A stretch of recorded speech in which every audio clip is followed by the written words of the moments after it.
हर हर महादेव।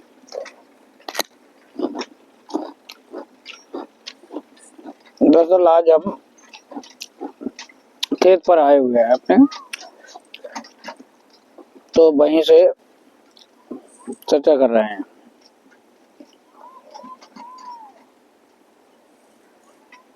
और आज की जो चर्चा रहेगी बीमारियों को लेकर रहेगी। कुछ लोग ऐसे होते हैं जिनके यहाँ बड़ी बड़ी बीमारी हो जाती हैं और एक व्यक्ति को उसका सलूशन नहीं मिल पाता है, तब तक दूसरे को हो जाती है।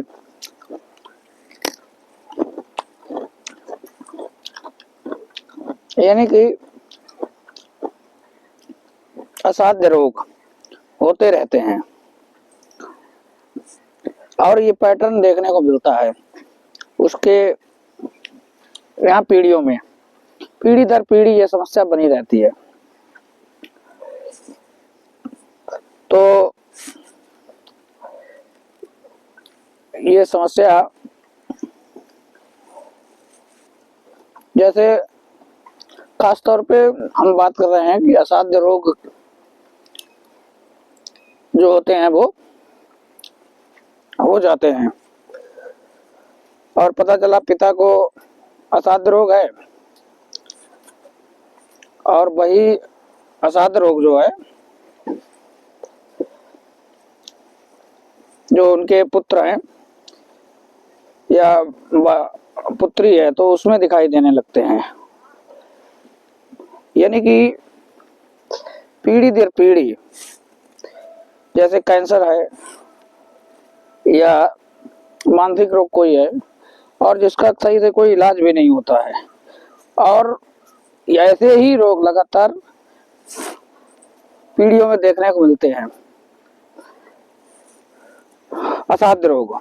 तो ऐसा क्यों होता है?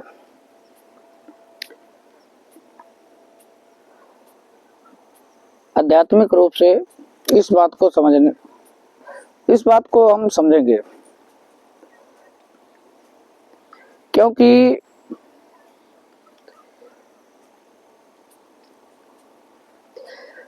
आध्यात्मिक रूप से इसका उत्तर हम देखेंगे।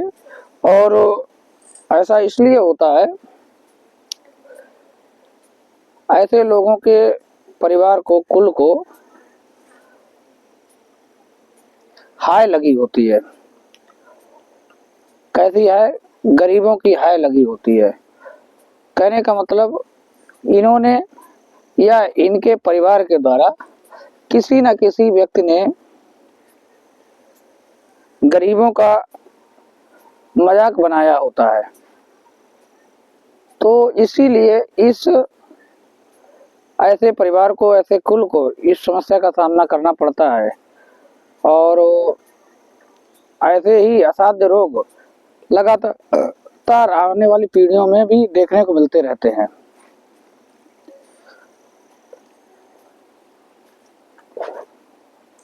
यानी कि बीमारी होगी तो उससे क्या होगा? कहने का मतलब बीमारी होगी तो आपका भी पैसा खर्च होगा और आप भी गरीब ही बनेंगे। तो इसीलिए ये बीमारियां लगातार, ना ठीक होने वाली बीमारियां उस कुल में होती रहती हैं और इसको से जो पीड़ित लोग होते हैं तो वो बड़ा प्रयास करते हैं सही कराने का। भी डॉक्टरी तो कराते ही कराते हैं, साथ ही साथ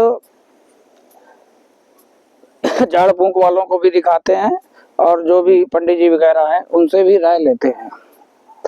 तो अगर इसका सलूशन करना है, जानना है, तो इसके लिए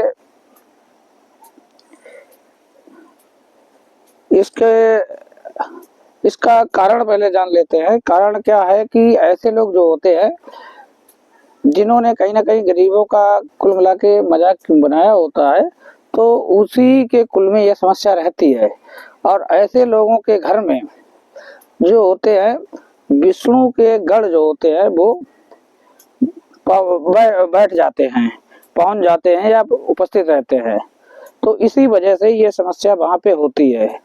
फिर आप कहीं भी दिखाते हो, तंत्र मंत्र जादू टोना कुछ भी कराते हो, तो अब ये विष्णु के गढ़ हैं, उन पर कोई भी शक्ति किसी प्रकार की, तंत्र मंत्र की तो बात छोड़िए, असल में कोई देवता भी अपने तंत्र मंत्र का प्रयोग करे तब भी उस पर कोई प्रभाव नहीं पड़ता है, क्योंकि ये विष्णु के गढ़ है।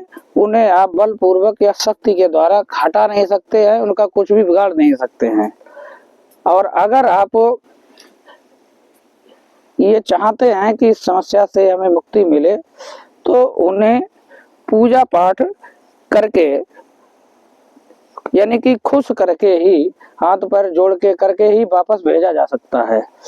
और इसके लिए शास्त्रों में बताया गया है कि हमें विष्णु सहस्त्र नाम का पाठ कराना चाहिए।